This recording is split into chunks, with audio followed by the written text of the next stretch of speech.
We want to thank everyone for coming out for the book signing on tonight. It's really good to see all the faces here. My name is Annette Barnes.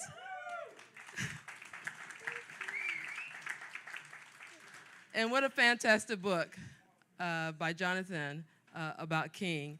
And so we have gotten together with Bright Star and some of the congregants from the synagogue. We got together and we did a book club. How many participated in that? Okay. Jen, where are you? And so come up with me. CJ was also part of this effort. She's ill.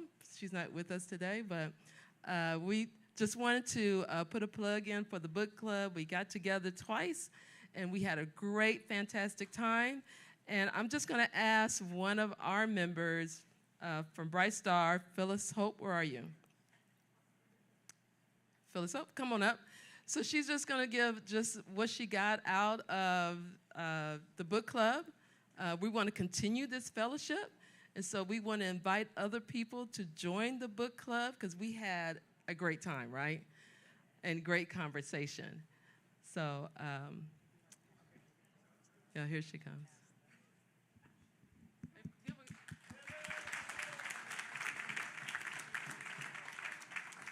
I'd like to say welcome and thank you, Annette. I'm pretty much excited about the book. It was so much rich information, but I just wanted to share right quick. When Dr. King talked about being depressed, there was so much that he said, but that really kind of stood out to me because I have experienced depression. But when you think about a man of his stature and greatness, you just never would have thought that somebody would actually experience that. And so I can just pretty much imagine the pressure that was put on him to be able to perform, if you may. And what I mean by to perform is because so many people look toward him to do so much with the community as well as in the church. And so to spend time alone by himself and probably feeling alone by himself to experience this depression. And so the book is a great read. I'm excited. I'm looking forward to reading, the whole entire book. And as I said, it was so much that I gleaned from, but that really stood out because it resonated with me because I know what it is to experience depression. So thank you very much. Wait a minute. Hope. How did you enjoy the conversation with the book club during that time? The conversation was very enlightening and encouraging and engaging. Everyone talked about what they read, how they felt, what the book meant to them, what Dr. King meant to them. And some people even shared stories about, like CJ talked about how she actually met him, and that was truly amazing. So everyone brought something good and positive to the table, and I'm just excited because I'm looking forward to us doing more of this. And so once again, thank you.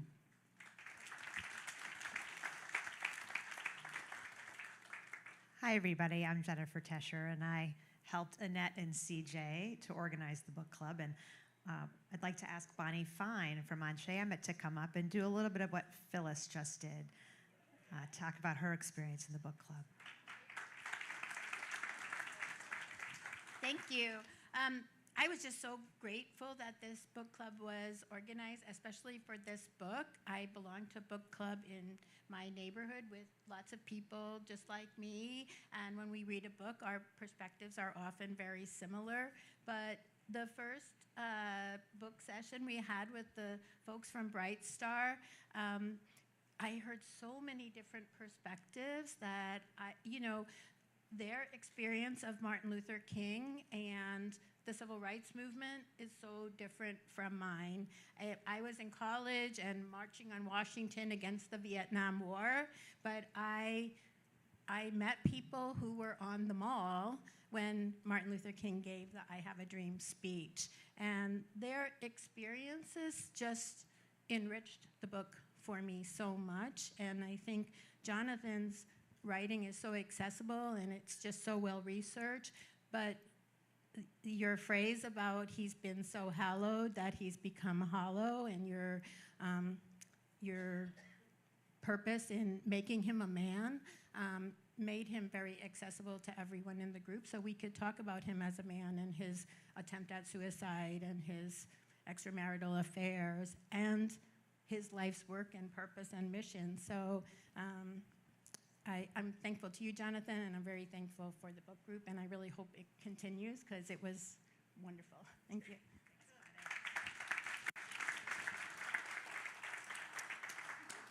So the good news is the book group is going to continue. I can't share a date with you just yet. It will be sometime either in late June or early July. I know summers are difficult, but we have chosen the next book. Get your pens ready or your phones.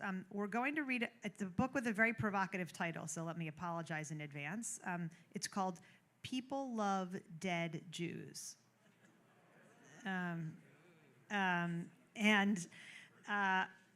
We thought it would be another great opportunity for folks to share perspectives from their own lives that will help enrich the reading. So stay tuned for information via either Bright Stars or Anshe Amit's emails or other ways in which we communicate with more information. But you don't have to have done the last book club.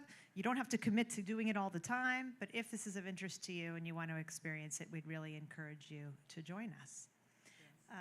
Yes. Without further ado, you're not here to hear us talk. You're here to hear my husband talk, Jonathan Eig, along with, of course, Pastor Chris Harris and Rabbi Michael Siegel. And so I'm going to invite Rabbi Siegel up here, I think, to introduce and tee up this event. Rabbi, where are you? Oh, there he is.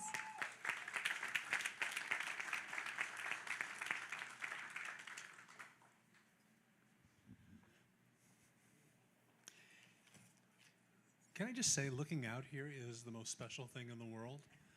To see such a nice turnout from Bright Star and such a nice turnout from Anshe Amit. It really warms my heart, and it is applause to you. This morning, Pastor Harris and I attended the inauguration of Mayor Brandon Johnson. And you would think that a black mayor following a black mayor in the era of a black president would fill us all with hope. And yet, Chicago is at a low ebb. It's a serious job that Brandon Johnson has taken on. And it feels, ironically, like the racial divide is growing and not shrinking. Yet here in this room, I feel a lot of hope. Here in this church, I feel a lot of hope. Because the relationship between Anshe Amit and Bright Star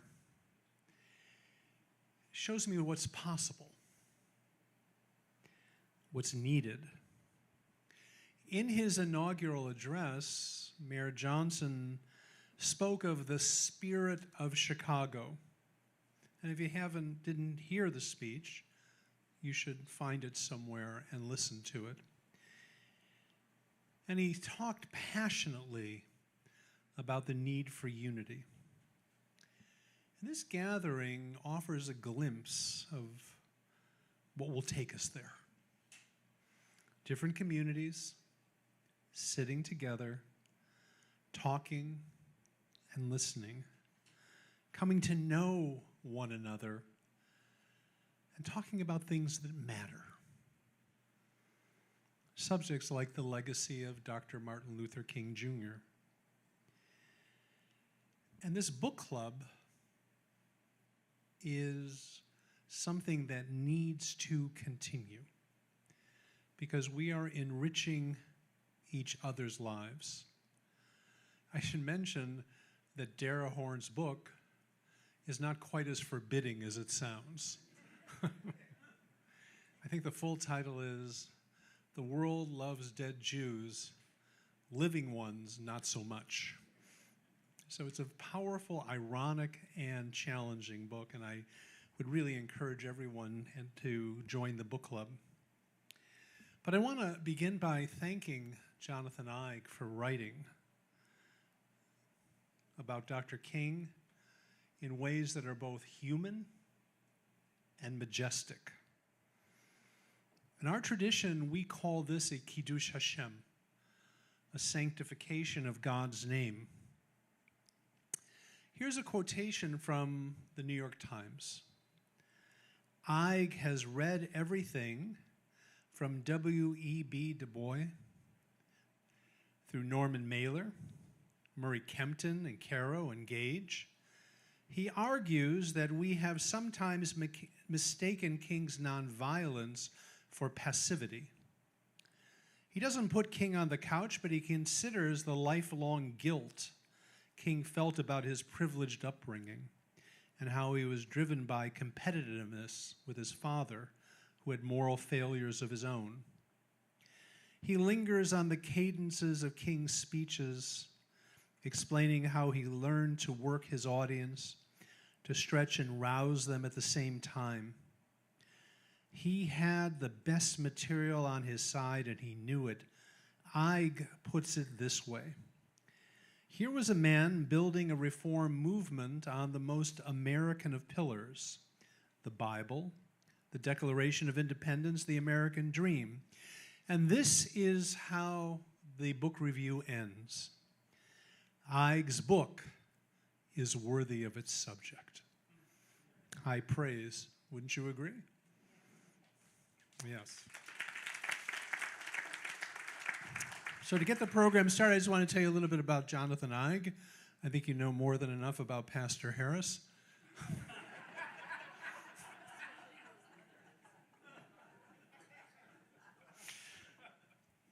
Just want to see if you're listening. Jonathan Eig is the best-selling author of 6 books, including his most recent, King of Life.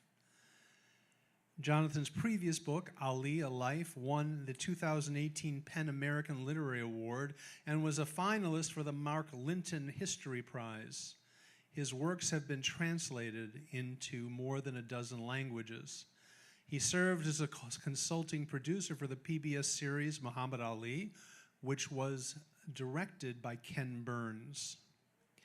Jonathan's first book, Luckiest Man, The Life and Death of Lou Gehrig, reached number 10 on the New York Times bestseller list and won the Casey Award. His fourth book, The Birth of the Pill, will be staged soon as a theatrical production by Timeline Theater in Chicago.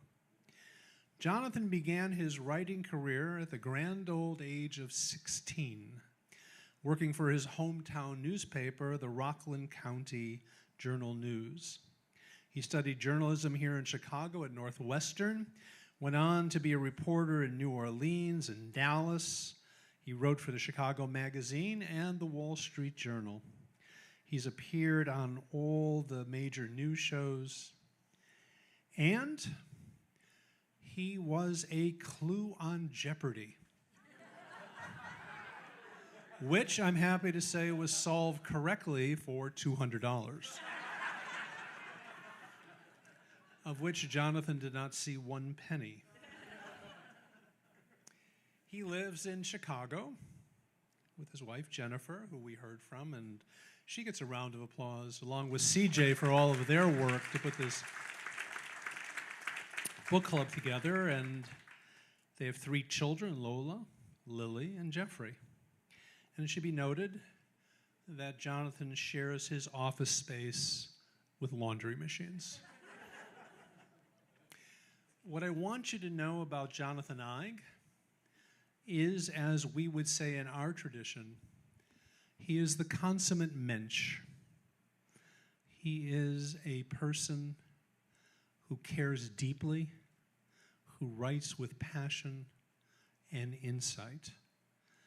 And we are lucky to have him in Chicago. and I know that I speak for Pastor Harris. We feel privileged to have this evening together. So with no further ado, come on down.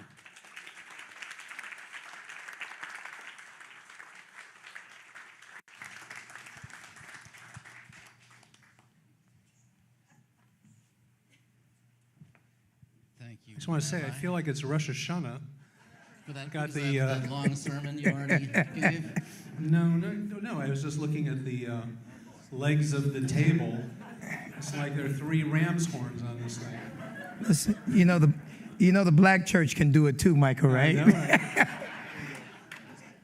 I'm good here. Those of y'all that, yeah, I got a mic. You got the here, nice but- microphone. Absolutely, I do. Michael, you in my house today. Come on now.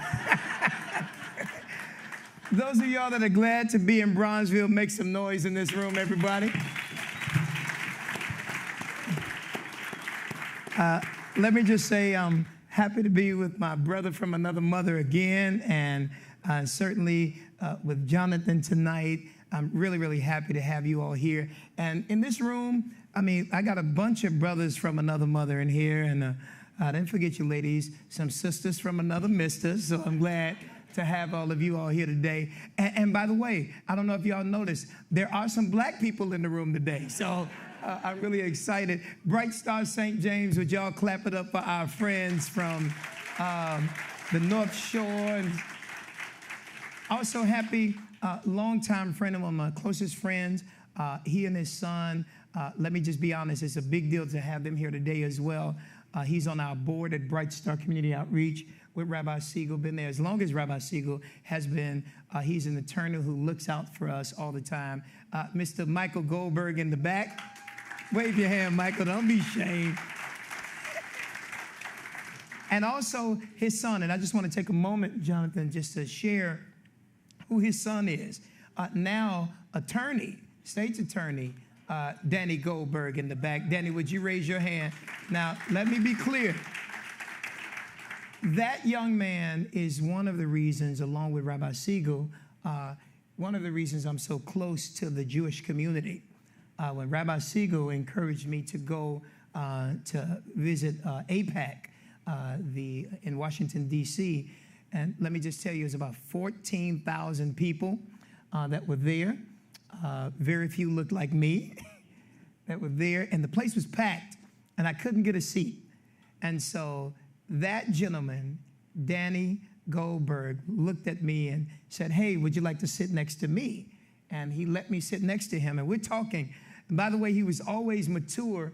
I actually thought that he was an adult, and so he was so mature. We're sitting up there talking. He was like, "I'm here with my dad," and I meet his dad. And Danny, I think you were 14 at the time. 14 at that time. Now he's a grown man.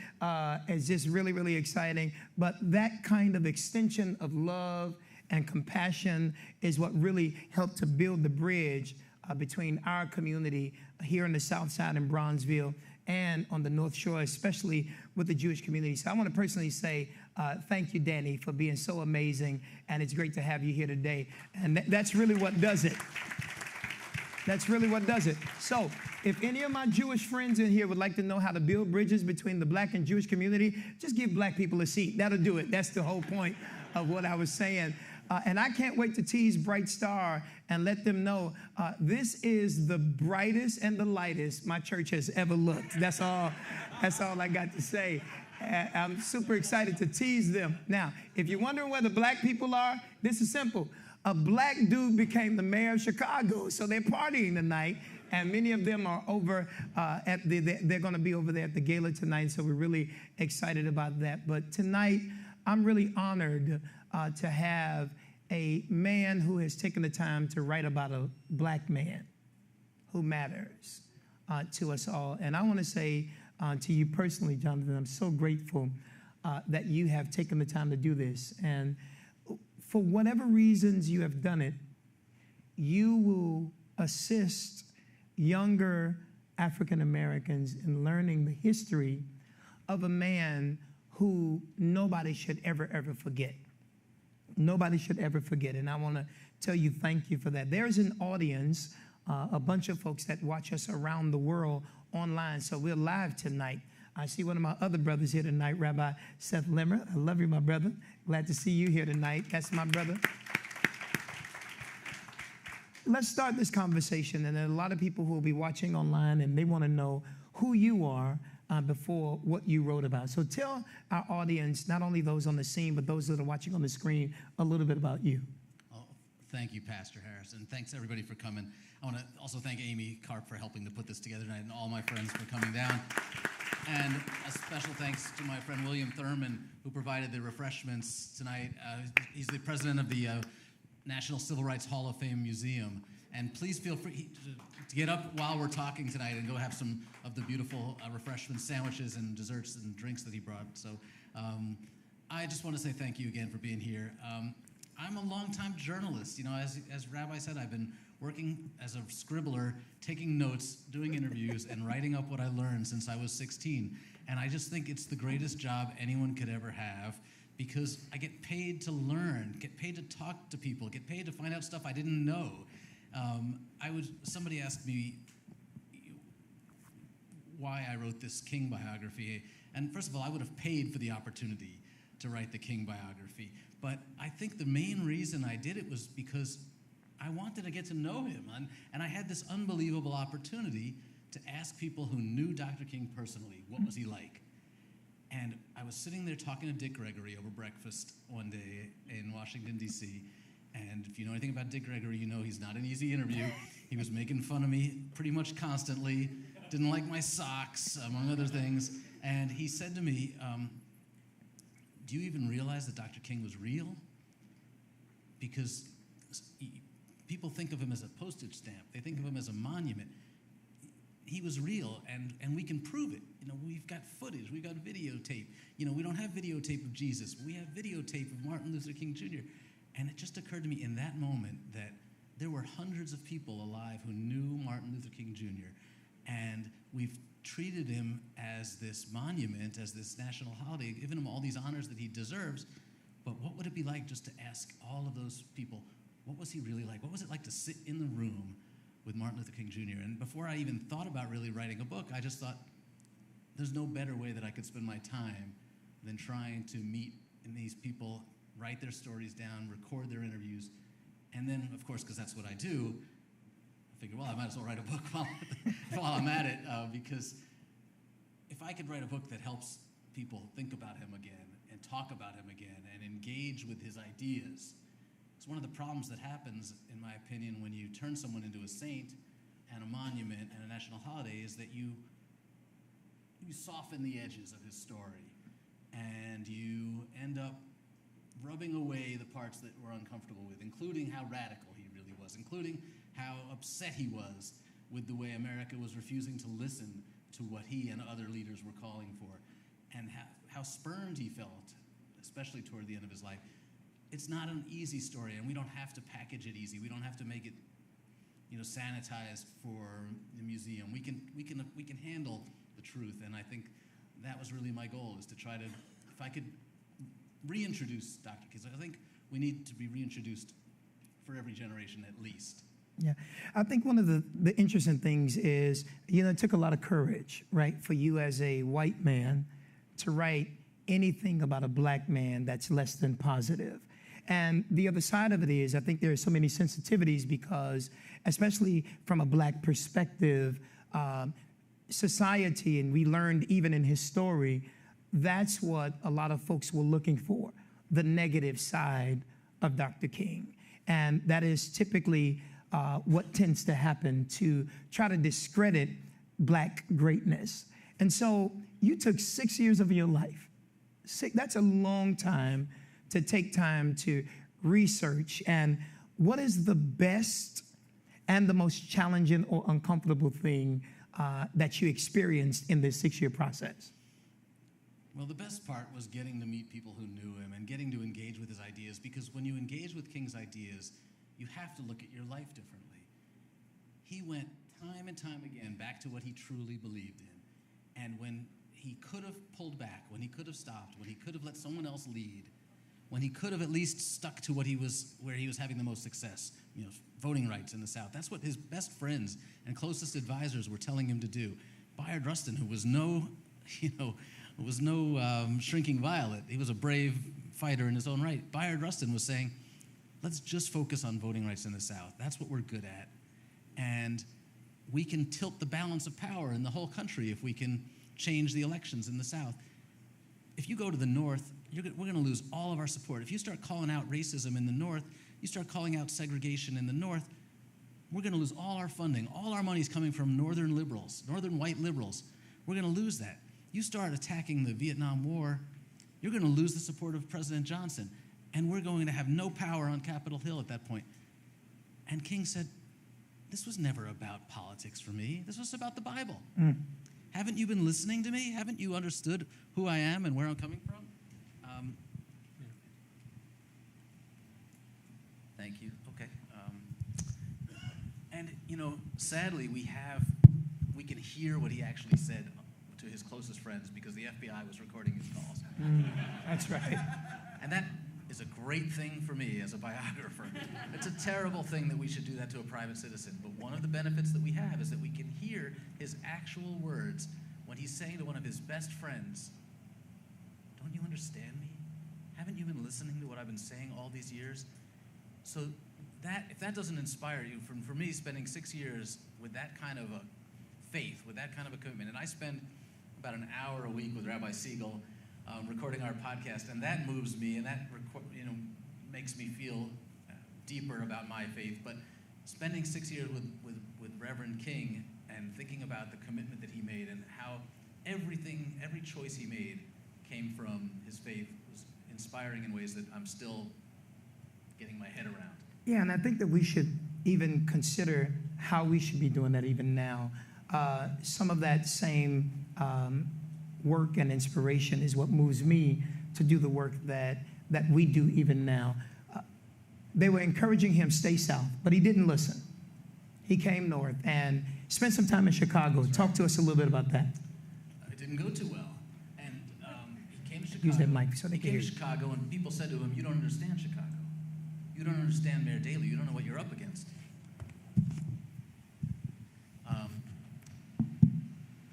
You're not going to get the support of the entire black community in Chicago. Some people are going to be afraid to get out and march with you because their jobs are dependent on City Hall. You don't know what you're up against. And he said, once again, I'm not a politician. I'm a leader. I'm a religious leader. I'm doing this because it's the right thing to do. If I turn my back on segregation in Chicago housing, if I turn my back on segregated schools in Chicago, then I'm being a hypocrite because God didn't say we should fight here but not there. God didn't say we should worry about the people who are easiest to help. So he came to Chicago, he moved into North Lawndale, and he thought he was well prepared. He was pretty well organized here, but not everybody would get on board with him. And most importantly, Mayor Daley and the city administration were not remotely interested in negotiating or in compromising in any way. And a lot of people portray it as if King came to Chicago and got his butt kicked because he didn't understand what he was doing. That's not what happened. He came to Chicago with a really concrete set of demands. The city agreed to many of those demands and then completely turned their backs and ignored it as soon as he left town. That's right. So I don't think King lost in Chicago. I think Chicago lost because they failed to take up the opportunity that King offered them. I think that's exactly right. And I think the other thing is a lot of people don't know how many faith leaders, how many black pastors was against him because they were perfectly okay with the status quo. And a lot of times when you begin to speak truth to power, those who are comfortable or those who have access, they will come against you. And Dr. King experienced a lot. It took a lot of courage for him to come and live and set up residence on the west side of Chicago. And there was also a strategy, and I think a lot of people, I would say this, a lot of people don't give Dr. King, Andrew Young, people like Reverend Jesse Lewis Jackson, they had a tremendous part in what took place, and we're benefiting from a lot of that work now. They have said in the New York Times that this is the first major biography of Dr. King that's been written in decades. Why do you think it took so long? I don't know. Maybe nobody was stupid enough to try it, and I'm about to find out why. Do you think they thought everything had been told no, that needed to be told? There's a couple reasons. One, there have been some fantastic books written about King, but they're not exactly biographies. They're more academic. They're bigger in scope. They take on the entire history of America during the civil rights movement. A biography is a little bit of a strange mix between history and art. You know, you're asking your reader to come with me inside a very personal journey to get to know somebody, almost in the way you'd read a novel. It's an act of empathy, and not a lot of historians really like biography. And I think they don't have the same set of tools that it takes to write a biography. So I don't know why King has been neglected for as long as he has. I just feel blessed that nobody else did the story and I had the chance to do it. So it sounds like you got access to a lot of information that a lot of people did not have, tapes and documentaries. And how did that happen? Tell us a little bit about the information you received that nobody else had. Well, the first thing I did was start interviewing old people. For obvious reasons, I don't want to be morbid about it, but as soon as I decided... Certainly no people in this room. Certainly no people who got it. Go ahead. I started running around the country interviewing Andrew Young and Jesse Jackson and Juanita Abernathy, people who knew King well. And I found a lot of people whose names you won't recognize. June Dobbs Butts, who grew up on the same block on Auburn Avenue with ML, as she called him. And at the same time I'm doing that, and this is pre-COVID, so I'm running around meeting them in person. And then when COVID hit, it was great because they were all old and they're home alone and they have no one to talk to, and I could call them every day. COVID worked out well for me in that respect. And people who were too busy for me before, now they were just happy to have the phone ring. But at the same time, I began looking for archival Never let material. a good crisis go to waste. That's right. At the same time, I began looking for the archival materials because, again, it's been 40 years since the last King book. That means a lot of new stuff has come into libraries. I found the SCLC, the Southern Christian Leadership Conference, which was King's organization, had an official historian who went to every meeting, wrote down everything that people talked about, wrote down what songs were sung at the mass meetings, and all of his papers were in boxes at the Schomburg Library in Harlem, and nobody had opened those boxes yet. Wow. Thousands of pages. That's, to me, like, winning the lottery. I found Martin Luther King's father, Daddy King, as everyone called him, had written an autobiography that was never published. And I found not just the unpublished autobiography, but I found the transcripts of the interviews, the tapes that he made while he was working on that. So many things like that. And as an old reporter, I said, this is what I like to do. I like to take out my notebook, interview people, take notes, and try to write it up as best I can. Finding that kind of material on someone you think whose life has already been very well documented, like Martin Luther King Jr., I mean, that was just unbelievable how much new stuff I found. That's amazing. So one piece of it, you almost lost me, I'll be honest, because one of my favorite pieces of the story of Dr. King is when he was on Washington and he's giving the I Have a Dream speech, and he's in the midst of what he has already written and prepared, and out of nowhere, the story is, or the myth is, one of the gospel's greatest gospel singers, Mahalia Jackson, yelled out, "Tell him about the dream, Martin." And I'm like, boy, that's amazing. So, all right, I got to ask, is it true?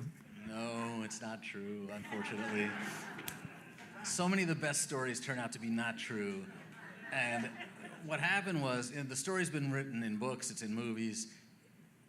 Mahalia feels like King's speech is dragging a little bit. It's a little dry. So, and she's heard him give the dream speech before, so she says, "Tell him about the dream, Martin." And then he improvises the dream speech. And what actually happened is that King, and maybe you fabulous preachers can relate to this, he got to the end of his written remarks, and he decided he wasn't done yet. Has that ever happened to you? Never? That's when we say the Spirit is talking to us, right? So he had written this speech, and he'd submitted it to reporters in advance, and the reporters some of them left when he got to the end of his printed remarks and went to file their stories. And Dr. King, after this speech that was fairly political, decided it was time to go to church, decided it was time to improvise, that he was supposed to be done. They gave him 8 minutes, and he said, 8 minutes is for the other people, it's not for me. I'll go as long as I want. And then he began the dream speech. And after the second or third time that he used the refrain, "I have a dream," Mahalia Jackson shouted out, "Tell him about the dream, Martin," echoing him. And I got a hold of the master recording. Motown was planning to make a record that day, so their recording is better than the news footage. And that's how I was able to figure out where and when Mahalia actually said that. So I think the original story is important, and I have a feeling that you two might agree. Because who deserves the credit, Mahalia or Martin Luther King? I say give it both of them, Give them both their credit, It was a major movement, especially to have them both there. And I think the beautiful part is she was present. I think the beautiful part is she played a part in wherever he would go. A lot of times she would sing before. And that speaks to black culture, right? Before any preacher would get up to sing, they would usually call for a psalmist to come up and sing. And she played a pivotal role, right, in the civil rights movement. What is it that made the FBI so intrigued by Dr. King?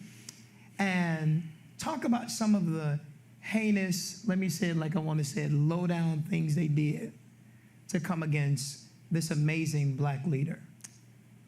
Before I answer that, I just want to tell you one really delicious detail. When Dr. King was feeling down, when he was tired, he would sometimes call Mahalia and just ask her to sing over the phone. That's right. Anyway, on a less lovely note. And then she yelled, "Tell him about the dream, Martin." Don't forget who told you to do the dream. That's right. Why did the FBI target Martin Luther King Jr.? The most simple and obvious answer is that he was black. And that because he was black and he was powerful, he threatened the white power structure that J. Edgar Hoover was sworn to protect. J. Edgar Hoover, in many ways, was a white Christian nationalist. His agents were all white. They were often required to be Christian, and they were actually required to attend Bible classes. And that was his vision of what America was supposed to be. And he began investigating Dr. King with the urging of the Kennedys. Robert F. Kennedy signed the warrant authorizing the wiretaps on King's phone at home and his office. But he began because he thought that King was connected to communists, that he had communists working within his organization, former communists. Everybody had former communists working in the organization. There were former communists working in the White House. But that's what got Hoover initially interested in King. Then when it became clear from these wiretaps, and they tapped several of King's associates as well, when it became clear that he had no interest in communism and that they were only talking about the most patriotic of American values, trying to make the American justice system more fair so that it would be more inclusive, more democratic, they realized they were getting nowhere. But by that time, they had overheard him in his hotel rooms with women other than Coretta, and that became their obsession. And for me, the interesting thing about that, so many people, there was a documentary, there was a news story that came out about it, and so many African-American people felt here is yet another modern smear campaign of a great leader. And it's quite different when it's a black man, because historically, when it's someone who is non-black, particularly white, it's addressed quickly and then it leaves, or it's covered. But for Dr. King, many folks had never heard anything negative in such a way. And the question was, why bring it up after all these decades? Why raise it after all of these years? And why would that matter now? Do you feel that it was a discrediting campaign? Or do you feel like it was just a part of, and I'm talking about raising it now, or it's a part of just telling the story or adding the humanity to a great man that represented divinity? What are your thoughts on that? Well, my thoughts are that if you want to understand King, you have to understand that he was human.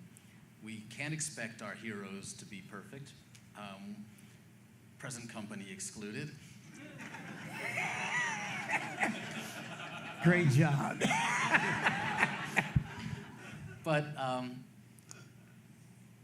what matters most about King's flaws is the fact that our government, the United States government, weaponized those flaws in an attempt to destroy not just King, not just his marriage, but the entire civil rights movement. They were threatened by the idea that Black Americans might gain enough power to change the system, and that the people who had been hoarding that power for all these years might lose control. So what you see happening with the FBI is an attempt to embarrass King, literally attempting to try to destroy him, encouraging him to commit suicide, threatening to release this information to the press, releasing it to the press, in fact, and trying to get it published. The reason for that is to make sure that the civil rights movement doesn't grow stronger. There was a memo written by the FBI, distributed to every branch office just months before King's assassination, called the Messiah Memo, in which they say that there's a danger of a Black Messiah emerging who would have enough power to unite the community and really force America to answer to them. And that King was the most likely person to become that Black Messiah, and we can't let it happen. Okay. In your book on Ali, Malcolm X plays a very significant role. Here in this book about Dr. King, Malcolm X appears again, but it's a different role. You want to talk about Dr. King's relationship with Malcolm X? Yeah, Malcolm X is obviously one of the most important, certainly one of the most important grassroots leaders in American history.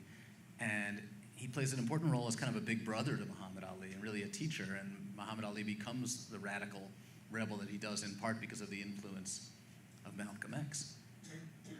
The relationship with King is different and very difficult. It's fraught at times. Malcolm recognizes that part of his power is putting himself in contrast to Martin Luther King. So he's often criticizing Martin Luther King in the press, calling him an Uncle Tom, trying to make white America realize that if you don't like Martin Luther King, I've got another alternative for you, and you're not going to like that at all. And it's very effective. But Martin Luther King, much to his credit, remains open-minded about Malcolm X. Yeah. And one of the things I discovered in this book, and it's been getting some attention this week in the news, which I'm thrilled about, is that the most famous quote that we have from Martin Luther King about Malcolm X, it's been printed in textbooks, it's been taught for generations in college classes, is a quote that was completely fabricated by Alex Haley and Playboy magazine. And I discovered this by going into the archives of Alex Haley's papers and finding the original transcript of that interview, finding what King actually said and comparing it to what was published. And this quote where King says that Malcolm X's fiery rhetoric is endangering all Americans and is doing us all a disservice. King never said that. What he actually said was, I don't agree when Malcolm talks about violence, but I also understand that I don't have all the answers. So he was expressing open-mindedness, and that's one of the great things about King is people he disagreed with, he wanted to hear them. He was a listener. He went through the Mississippi March with Stokely Carmichael, and Stokely Carmichael said, Dr. King, I'm using you. Mm-hmm. This Black Power stuff, it sounds scarier when I say it compared to what you're saying. And Dr. King said to him, that's okay, I've been used plenty of times before. This won't be the first time or the last time. And he enjoyed debating with Stokely Carmichael to the point that Stokely felt like King was beginning to use the word power a lot more. He still would never say Black Power, but King began talking about the same things. He was learning from these people he disagreed with. And that, to me, is one of the signs of a truly great leader. Speaking of, can I get one more in? Yeah, of course. You're the assistant pastor here. Are you kidding me? Right. I just want to say one thing about Pastor Harris, and because I was listening to the dialogue, as we all are, and what you're hearing is the other part of the dialogue that people in the white community don't hear. Yeah, that's right. That's right. We don't really understand the whole 360 of this. And unless we have conversations like this, we're never going to really fully appreciate each other. And so what you're hearing tonight has been the privilege for me to study with Pastor Harris and to learn from him. And so as much as I'd like to think I've taught him a few things, he's actually been my teacher, and I think he should be acknowledged for that. Thank you, Michael.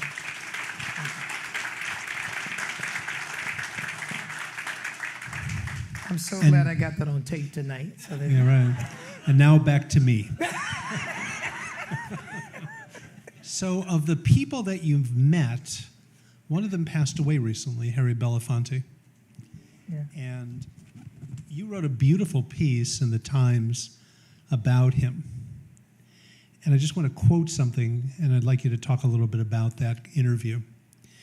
During our conversation, he complained that American history did students a disservice by ignoring its radical figures. We choose a version of history that makes people comfortable, he said.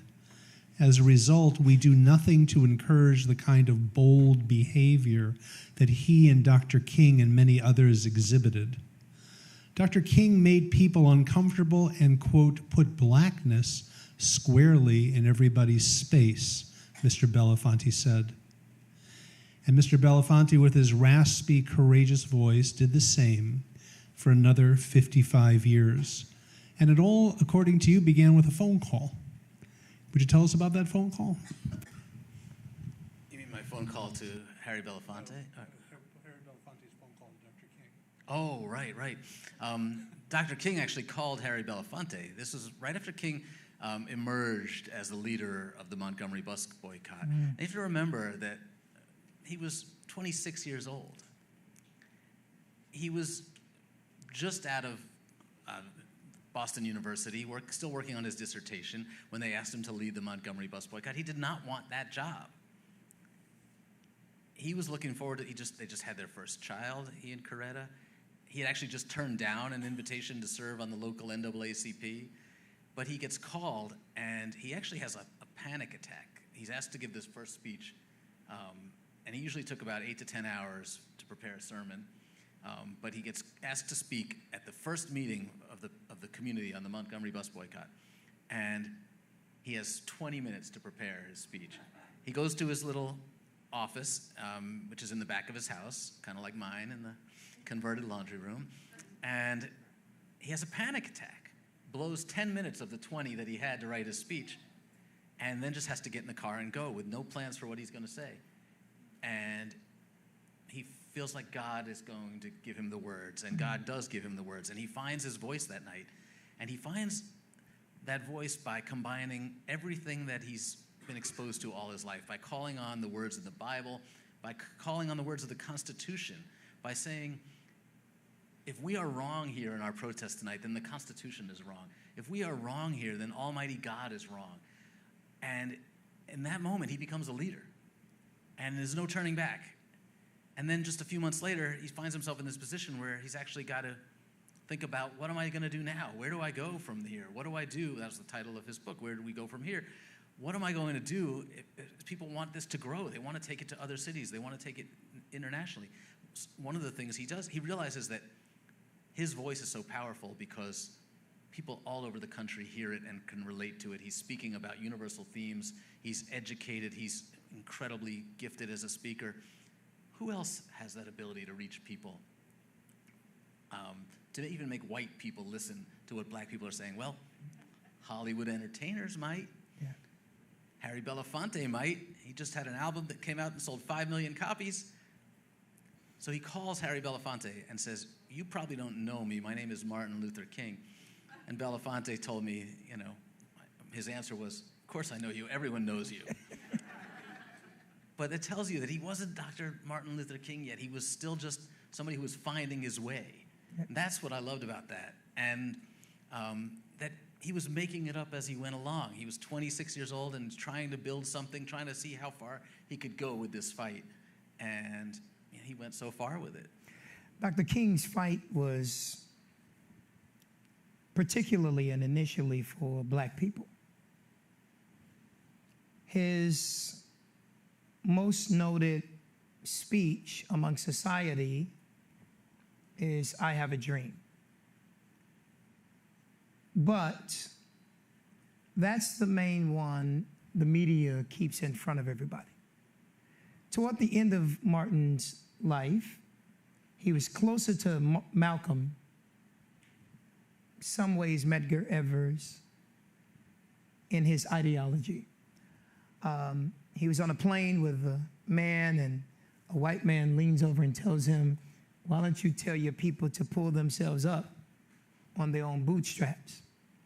And he suggests to him, in paraphrasing words, it's a cruel jest, to encourage bootless people to pull themselves up on their own bootstraps. He talked about a dream. Decades later, would Dr. Martin Luther King today say his people are living a dream or still living a nightmare? Well, in those last years of his life, he said that he felt like his dream had turned into a nightmare. He felt deeply despondent about where America was going. The sermon he was supposed to give the Sunday after he was assassinated at Ebenezer Baptist Church was called "Why America May Go to Hell." So he still gave that last speech, though, on the last night of his life. And what were the final words of that speech? He said, "I have seen the promised land. I may not get there with you." Mason Temple.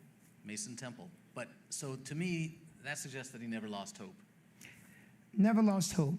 And the question is, do children, decades later, have the same hope that some would say he had in his last days, and some would say he did not have in his last days? Do they have that hope today? I think one of the challenges that we all face is we now have to do the work. It's not enough for us to remember him and reflect upon what he did. Shame on us if we read this beautiful book, get this amazing history, benefit from your investigatory, clearly really, really good investigative talents and skills, and then we do nothing with what we learned. More children dying now than then. Economically, things are worse. Schools are still not educating children. And Chicago, the city that we live in, is still known as the most segregated city in the country. So now you challenge us. Will we make new history and better history after learning more history here? If you would challenge us on behalf of the Dr. King you wrote about, how would you challenge us? Don't sell a book. No, I'm just thinking Sell that hope. we have a new mayor, and I'm not up for that job. That would almost suggest that a new black mayor is the great hope. No, I the think city. I think we all have to be the hope for the city. That's right. And I think if there's a message from this work, That's right. from this book, it's that Dr. King was calling on. He didn't have to call on black people. Of course, he asked them to march with him, but he was calling on the other community. He was calling on the white community to wake up, to realize that the black people he was leading were not asking to overturn the American government. They were asking to join it. They were asking to be treated fairly by it. And that requires work on our part. The white man on the airplane, who, by the way, when the plane stopped, made a connection on its way to its final destination, changed his seats so he wouldn't have to sit next to Dr. King the rest of the way. That man, asked Dr. King why black people aren't pulling themselves up by their bootstraps. And another phenomenal moment in American history, and this is recorded on tape. You can listen to these White House tapes. John F. Kennedy brings King and Roy Wilkins and A. Philip Randolph to the White House and says to him, "Why can't you people encourage your parents to bring up their children better and make them do better in school the way other ethnic minorities have done. And Roy Wilkins turns to him and says, Mr. President, we're doing our part, you do yours. That's exactly right. And that's, to me, the message. And as I said from the beginning, what I hope is people will engage with Dr. King's story, and that it will force us to think about not what he could have done, but what we could have done and can still do. And that's what I would encourage everybody to do, is to ask ourselves, what is my part? What is my part?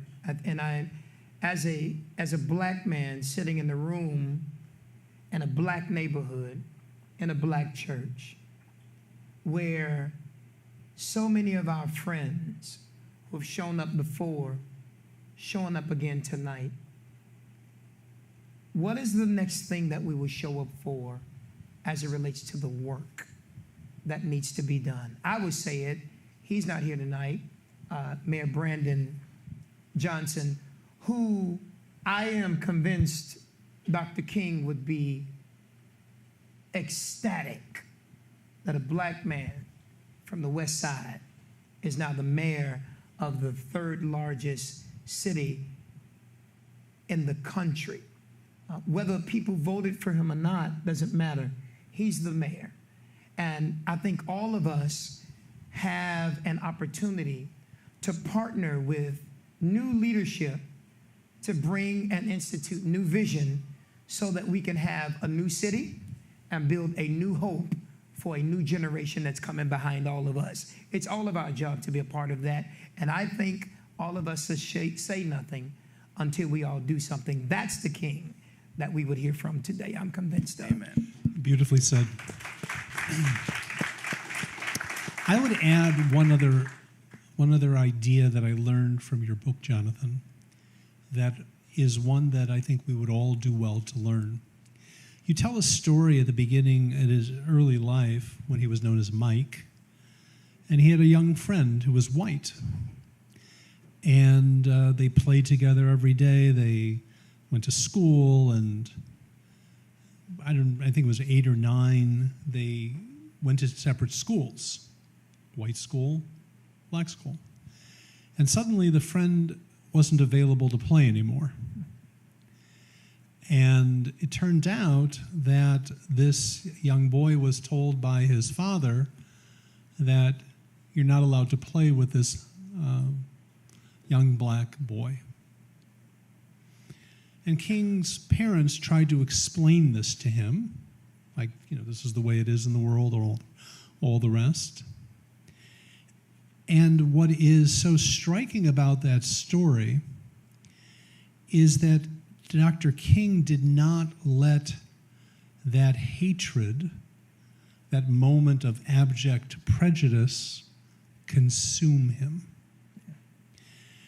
And that's a lesson, that he never lost his hope in other people, and he never allowed himself to be consumed by hatred, though he had 1,001 reasons to do so. And that's part of his greatness. And if Chicagoans could allow themselves to get past their prejudices, Yes. that would take us a long way forward. And that's also part of Dr. King's legacy, don't you think? Oh, without a doubt. I mean, King said after that incident that he vowed he would hate white people forever. And understandably, and one of the things that you begin to appreciate when you write these history books is that every black person of that generation, maybe every black person today, has that experience where they realize they're awakening to the fact that they're treated differently, because you're not born thinking that. You're not born feeling like society views you as inferior. You have to become aware of it. So every person has a story of when they became aware that that's how they were viewed. And King's story was profound. He wrote about it, in a college essay. And I should mention that I spent about 6 months trying to track down that white kid.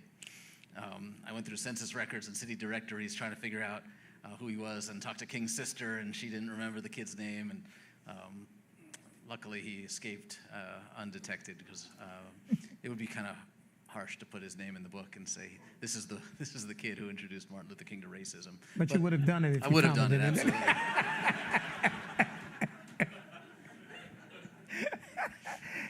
I think we want to take some time for questions, Please, right? yes, And I we know wanna hear. Mr. Thurman wanted to say a brief word too. But if anybody has a question, there's a microphone here, and if you want to use the microphone, you're welcome to. Joy, could you come and grab this microphone? Thank you, and share it to the audience. And as she's taking the mic over here to this first comment, I want to say, love to hear even more, especially in these discussions around Dr. King and Rabbi Abraham Joshua Heschel's relationship. And I will acknowledge Rabbi Siegel is my Abraham Joshua Heschel. So I want to say I love you, brother. Thank you. It's amazing to be able to do great work between our community. So y'all got to clap it up for my brother from another mother.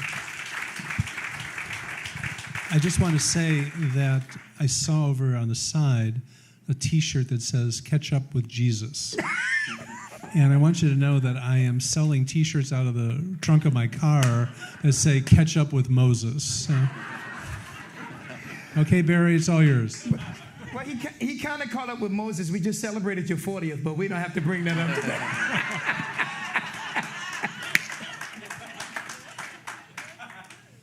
Moses is caught up with me.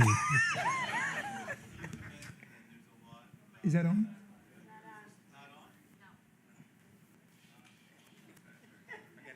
There we go. I'm just a tech guy. What do I know? So you mentioned about the FBI tapes, and there's been other mentions of that in the newspapers and so on over the years. Did you get access to those tapes? No, I have access to the transcripts of the tapes. The tapes will be released in 2027, supposedly. But I will say that I've spoken to several people who are on the tapes, and they do say the transcripts are accurate. But that only goes so far because we don't know what wasn't transcribed. For now, all we have is the transcripts of those tapes. Thank you. Right over here.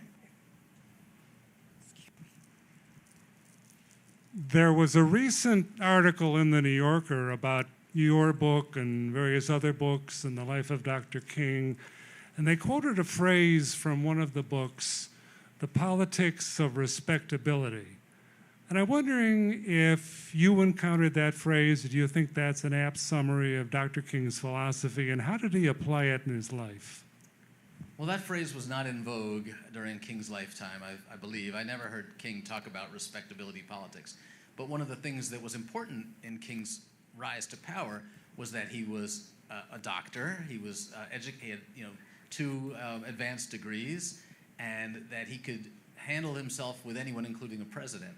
And that sent a message, certainly to white Americans, and I think it sent a message too to people who were following him. One of the things that really struck me that was beautiful to read, another great archival find, is when the Montgomery bus boycott began, a bunch of sociologists from Fisk University went down to Montgomery and began doing interviews with people who were marching, who were walking to work, who were carpooling. And they interviewed white people too. They interviewed members of the Klan about what they thought about what was going on.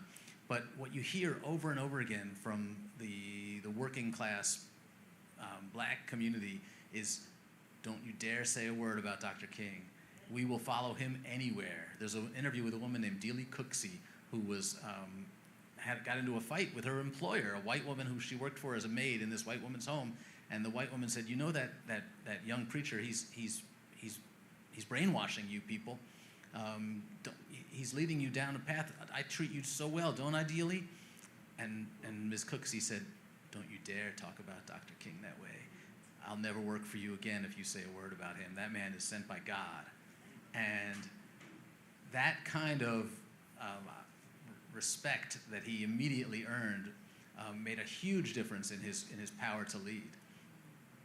I mean, do you have any thoughts about respectability and what that meant? Well, I think a that lot of time? times, I mean, it still happens even today. When you find and typically, and this is how Rabbi Siegel and I always say, we get a chance to talk talkless as with family, right? Y'all surprised I said talkless, aren't y'all? You keep telling me I'm half Jewish. He keeps saying it. That's right. You didn't say half at all. It's completely, that's right. My church knows. So whenever there are black leaders with black influence, the first thing that they say is brainwashed. It happened then and it happens even now. And that's really unfortunate. And the first step is to discredit that particular individual. But at the end of the day, the reality is, I think it's a beautiful thing when there are people of influence in their community that can move people from one place to the next. And it really depends on who's on the receiving or the giving end of that people determine whether it's right or wrong, whether it's good or bad. And it's really, really unfortunate. We need some more folks like that young lady who stood up and spoke against it to say, hey, listen, this is the right work. This is God's work. It's God's man. Let's support him. It's the right thing to do. Happens all the time, even then and now. But isn't it also true that a conversation that took place in New Yorker shows the quagmire that people of color are in? Dr. King dressed beautifully. He talked eloquently. And at the same time, and that kind of made him both acceptable and a threat in the white community. But it also threatened people in the black community. Yeah. So you kind of get caught in the switches. Right? Absolutely. Absolutely. The assassination of black leaders has been, still is, and probably will continue to be the goal whenever there is influence. And I think it's rather unfortunate and sad. And it also makes the community almost hide those who are influential because they feel like, let me give you a good example. It's happening right now. Our previous mayor, black man, Harold Washington, all of a sudden he had breakfast, had coffee, and all of a sudden he died. No black person thinks he just died. Most black people, if you talk to them and they trust you enough to be honest, they would tell you that Harold Washington was assassinated. He was murdered. And the same fear and trauma happened again when Obama became president. And that is also some of the same fear that many of us feel right now with Brandon Johnson being the mayor. Now, let me say it very clearly, especially in the black neighborhood. A black woman, same challenges, but not necessarily the same fears when it's a black man. And I need you to understand, when black people are standing up to protect Brandon Johnson, it's not that people don't feel you have a right to vote for whoever you want to, or you have a right to support whoever you want to. And I'm talking to anybody, anywhere, because not every black person supported Brandon Johnson. But it is a family thing.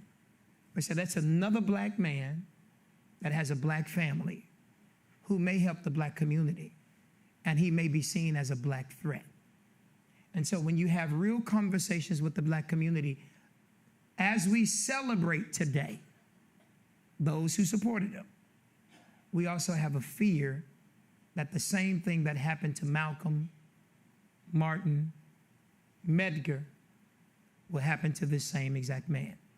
It is a real thing, and it usually starts with the stories that the media tell.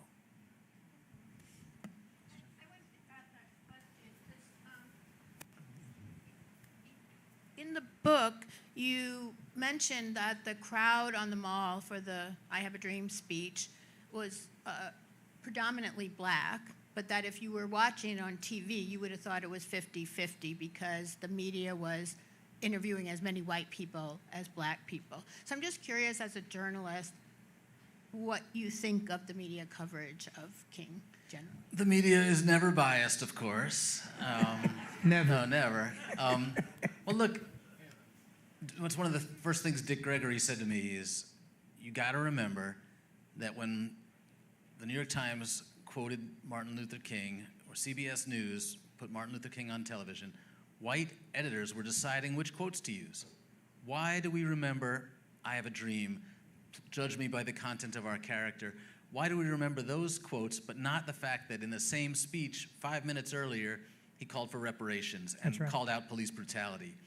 have you ever seen the line about police brutality from the I Have a Dream speech on TV?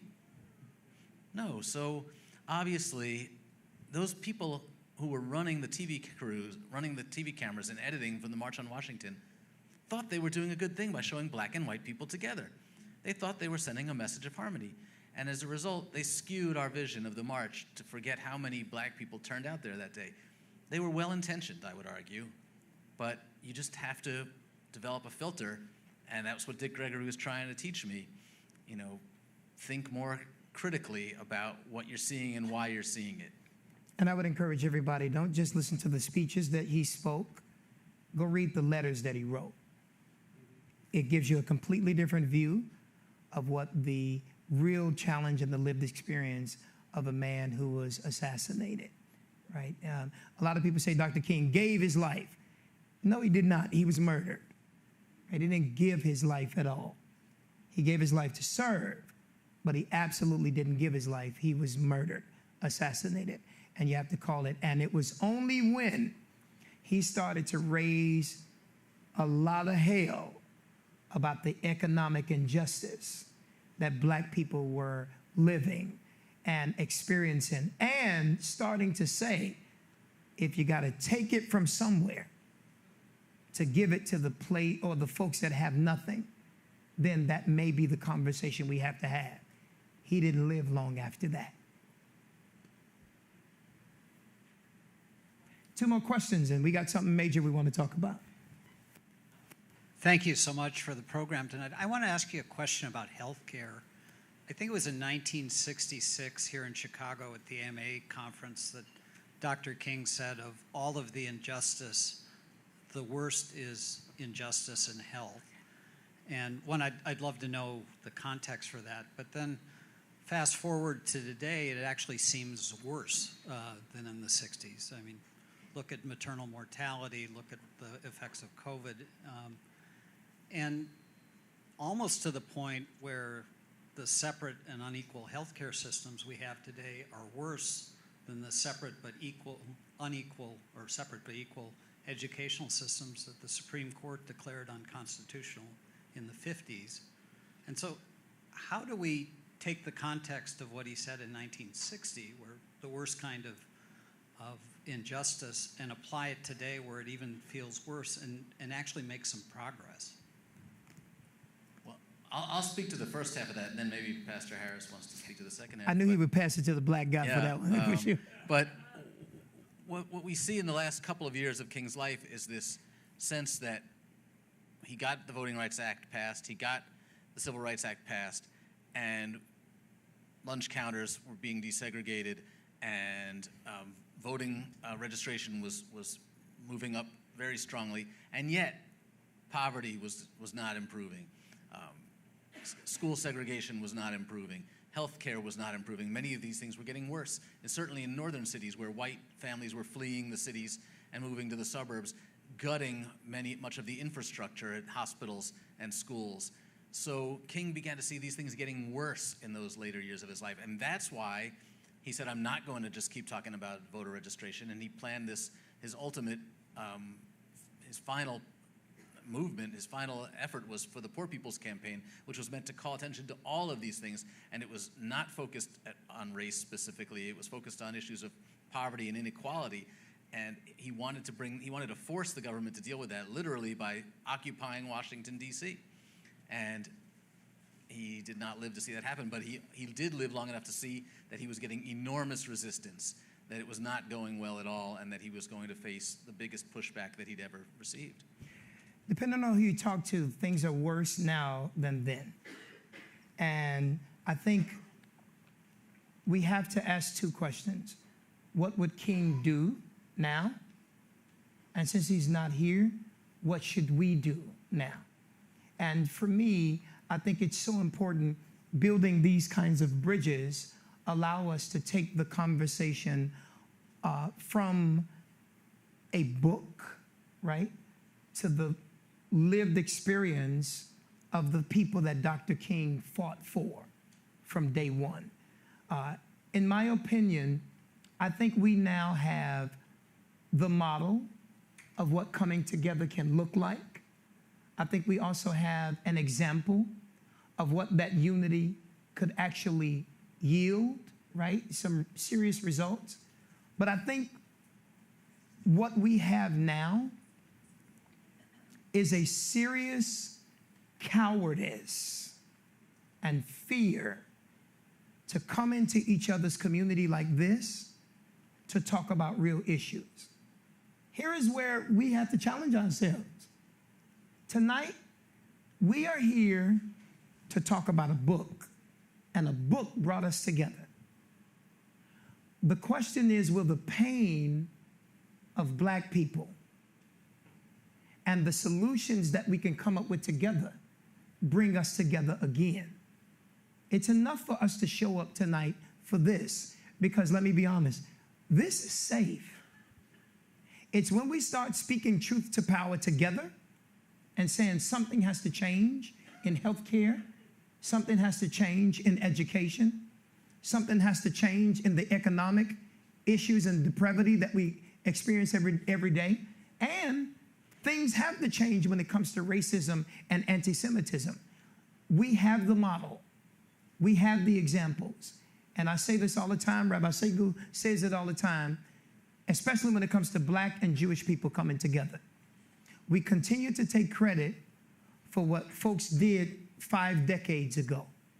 If you want to impress me, let's keep the old frame and let's put some new pictures in it of us marching together now and working together now to make sure that resources are in the communities of those who do not have.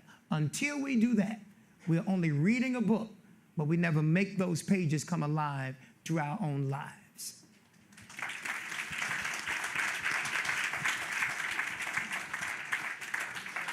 We had one more question over here, and I think we're done. Right here. I just wanted to ask.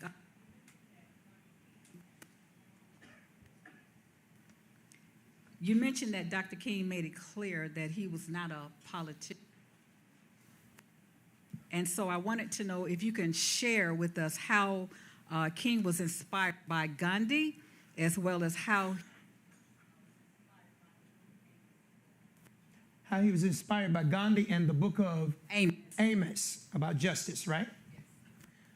Well, King never showed much interest in politics at all, and I think some people thought he was naive. I think some of his advisors were shocked that he didn't seem to understand why somebody like JFK wouldn't just do the right thing on civil rights. Why would he care more about losing a few votes in the South than delivering on the promise he made to black people when he ran for office? And some people thought that was a weakness for King, that he couldn't see the way these political figures were behaving. He couldn't understand it, and as a result, he wasn't meeting them on their turf. And I think because King had grown up not studying political science in college, but reading Thoreau and reading Gandhi, that he was interested, and of course reading the Bible, which he learned to quote before he could read. That's what drove him. That's what motivated him, and he expected politicians to be moral.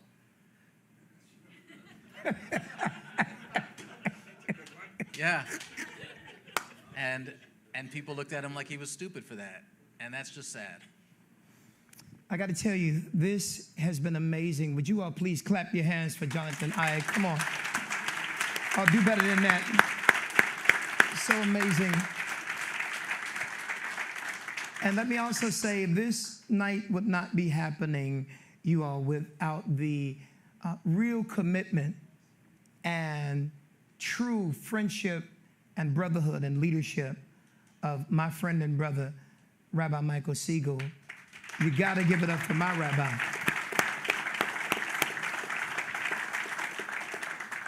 I will say this, and I'm going to bring up Dr. William Thurman. I want to say thank you, Michael. And I want to say you did not have to introduce me to Jonathan Ike. You didn't have to raise up this book about a black man, a black preacher, a black leader who I revere so deeply. And for you to not only have the courage, confidence, and the compassion to get so many of our friends to come on the south side of Chicago at night. That's not a small thing, and I'm not even joking. It's a big deal. And it shows your love, your commitment, and your continued connection to this community. And Michael, I want to say thank you. This is not a small thing. It is a big thing. And I will love you forever, and I will do anything that you ask me to do. You are truly my brother beloved. Clap your hands for my brother, Rabbi Michael Siegel. We want to welcome up Dr. William Thurman. Where's Dr. Thurman? Is he here? I saw him in the back. There's Dr. Thurman. You feel like coming this way, Dr. Thurman? You want to give a mic over there? Okay, can we get him a mic over that way? Now make sure it's a good one now. We got to Would y'all clap your hands for Dr. Thurman, everybody, please? Thank you very much. Glad to be here. As Jonathan mentioned, my name is William Thurman. I'm the chair for the National Civil Rights Library, National Civil Rights Museum, and Hall of Fame. This past April 7th, right after we had elected Brandon, we were doing our 36th anniversary MLK dinner and National Civil Rights Hall of Fame induction ceremony. Took in a lot of illustrious individuals. At this time, I'm reading so much about Mr. Jonathan and the great work he's done. So we got with the executive committee some weeks ago, and we always do the National Civil Rights Hall of Fame alumni weekend members and friends brunch around the early or mid-June.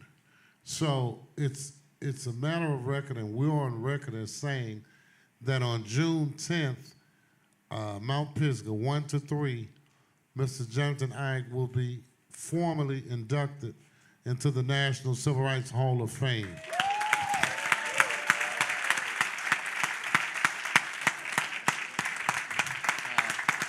Thank you. And we want everybody here tonight to be there for Jonathan, because it's a tremendous feat to do this. Well, members of the Hall of Fame reads like a who's who.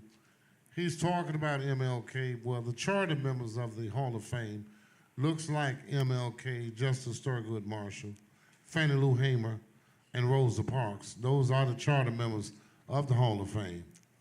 And read like a who's who. I could drop names for days. Spencer Lee, John Rogers. The list goes on, are members of the Hall of Fame. Reevy Sorey, former Chicago Bear, Ernie Green, the Little Rock Nine. The list just goes on. Our theme this year is Freedom Summer. Freedom Summer. We remember Freedom Summer. 59 years later, a report card. That will be the keynote address at Jonathan's induction ceremony. So that's June 10th, 1 to 3, Mount Pisgah. Please, please come out and be a part of this in support of Jonathan. Thank you so much. Dr. Thurman, thank you for everything you do. And I just want to say I'm humbled beyond words, but the words that matter are the words from Dr. King. And I really want to leave by saying that let's remember what Pastor Harris and Rabbi Siegel told us, that these words must become our actions. So thank you all for being here. And go have some of the beautiful dessert food that Mr. Thurman brought tonight. Jonathan, this is your cake. You've got to cut it. I got to cut the cake. There's a cake over there. Here I come. Thank you, everybody. Thank you, everybody.